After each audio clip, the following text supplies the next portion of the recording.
Bidadi township ವಿರೋಧಿಸಿ ಇವತ್ತು JDS ಪ್ರತಿಭಟನೆಯನ್ನ ಮಾಡಲಿದೆ. ಫ್ರೀಡಂ ಪಾರ್ಕ್ನಲ್ಲಿ ಪ್ರತಿಭಟನೆ ನಡೆಸೋಕೆ ಜೆಡಿಎಸ್ ಸಜ್ಜಾಗಿದೆ. ಬಿಡದಿ ಟೌನ್ಶಿಪ್ ಯೋಜನೆ ಕೈಬಿಡಿ ಅಂತೇಳಿ ರೈತರು ಬಿಗಿಪಟ್ಟು ಹಿಡಿದಿದ್ದಾರೆ. ಪ್ರತಿಭಟನೆಗೆ ಆಧಾರ್ ಕಾರ್ಡ್ ಸಮೇತ ಅನ್ನದಾತರು ಬರ್ತಾ ಇದ್ದಾರೆ. ರಿಯಲ್ ಎಸ್ಟೇಟ್ ದಂಧೆ ಮಾಡೋರಿಗೆ ಉಪಯೋಗ ಅಷ್ಟೇ ಅಂತ ಹೇಳ್ತಾ ಇರೋದಿಲ್ಲಿ. ಬಿಡದಿ ಟೌನ್ಶಿಪ್ ವಿರೋಧಿಸಿ ಜೆಡಿಎಸ್ ಪ್ರತಿಭಟನೆ. ಫ್ರೀಡಂ ಪಾರ್ಕ್ನಲ್ಲಿ ಪ್ರತಿಭಟನೆ ನಡೆಸೋಕೆ ಜೆಡಿಎಸ್ ಎಲ್ಲ ತಯಾರಿಗಳನ್ನ ಮಾಡಿಕೊಂಡಿದೆ. ಬಿಡದಿ ಟೌನ್ಶಿಪ್ ಯೋಜನೆ ಕೈಬಿಡಿ ಅಂತೇಳಿ ರೈತರು ಬಿಗಿಪಟ್ಟು ಹೊಡೆದಿದ್ದಾರೆ. ಪ್ರತಿಭಟನೆಗೆ ಆಧಾರ್ ಕಾರ್ಡ್ ಸಮೇತ ಅನ್ನದಾತರು ಬರ್ತಾ ಇದ್ದಾರೆ. ರಿಯಲ್ ಎಸ್ಟೇಟ್ ದಂಧೆ ಮಾಡೋರಿಗೆ ಈ ಯೋಜನೆಯಿಂದ ಉಪಯೋಗ ಆಗುತ್ತೆ. ಪ್ರಾಮಾಣಿಕ ರೈತರು ಒಂದಡಿ ಜಾಗ ಕೊಡೋಕೆ ಮುಂದೆ ಬಂದಿಲ್ಲ. ರಾಜ್ಯ ಸರ್ಕಾರದ ನಡೆಗೆ ಜೆಡಿಎಸ್ ನಾಯಕರು ತೀವ್ರ ಆಕ್ರೋಶವನ್ನ ವ್ಯಕ್ತಪಡಿಸಿದ್ದಾರೆ. ರಾಜ್ಯ ರಾಜಕೀಯದಲ್ಲಿ ಬಿಡದಿ ಟೌನ್ಶಿಪ್ ಜಟಾಪಟಿ ದೊಡ್ಡ ಮಟ್ಟದಲ್ಲಿ ನಡೀತಾ ಇದೆ. ಇದರ ಮುಂದುವರಿದ ಭಾಗವಾಗಿ ಬೆಂಗಳೂರಿನ ಫ್ರೀಡಂ ಪಾರ್ಕ್ನಲ್ಲಿ ದೊಡ್ಡ ಮಟ್ಟದಲ್ಲಿ ಪ್ರತಿಭಟನೆಯನ್ನು ನಡೆಸುವಂಥ ನಿರ್ಧಾರಕ್ಕೆ ಜೆಡಿಎಸ್ನ ನಾಯಕರು ಬಂದಿರೋದು. ಈಗಾಗಲೇ ಸಾಕಷ್ಟು ರೈತರು ಈ ಪ್ರತಿಭಟನೆಯಲ್ಲಿ ಭಾಗಿ ಆಗಲಿದ್ದಾರೆ ಎನ್ನುವ ಮಾಹಿತಿ ಇದೆ.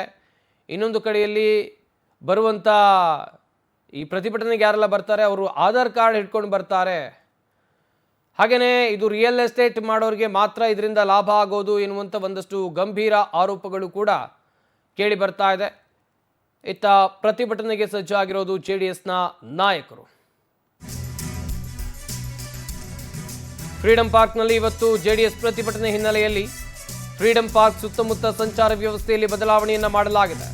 ಬೆಳಗ್ಗೆ 8 ಗಂಟೆಯಿಂದ ಸಂಜೆ 6 ಗಂಟೆಯವರೆಗೆ ಸಂಚಾರಿ ನಿಯಮಗಳಲ್ಲಿ ಕೊಂಚ ಬದಲಾವಣೆಯನ್ನು ಮಾಡಲಾಗಿದೆ ಎನ್ನುವ ಮಾಹಿತಿ ಇದೆ. ಕಾರಣ ಅಂತ ಹೇಳಿದ್ರೆ ಫ್ರೀಡಂ ಪಾರ್ಕ್ನಲ್ಲಿ ಪ್ರತಿಭಟನೆ ಆದರೆ ಆ ದಾರಿ ಇದೆಯಲ್ಲ, ಆ ರಸ್ತೆ ಇದೆಯಲ್ಲ, ಫುಲ್ ಬ್ಲಾಕ್ ಆಗಿಬಿಡುತ್ತೆ. ಈ ಒಂದು ಕಾರಣಕ್ಕಾಗಿ ಪ್ರಯಾಣಿಕರು ಪರದಾಡಬಾರ್ದು ಎನ್ನುವಂಥ ನಿಟ್ಟಿನಲ್ಲಿ ಬೆಂಗಳೂರಿನ ಸಂಚಾರಿ ಪೊಲೀಸರು ಈ ಕ್ರಮಗಳನ್ನು ತೆಗೆದುಕೊಂಡಿದ್ದಾರೆ ಎನ್ನುವ ಮಾಹಿತಿ ಇದೆ. ಸಂಚಾರಿ ವ್ಯವಸ್ಥೆಯಲ್ಲಿ ಬದಲಾವಣೆಯನ್ನು ಮಾಡಲಾಗಿದೆ ಎನ್ನುವ ಮಾಹಿತಿ.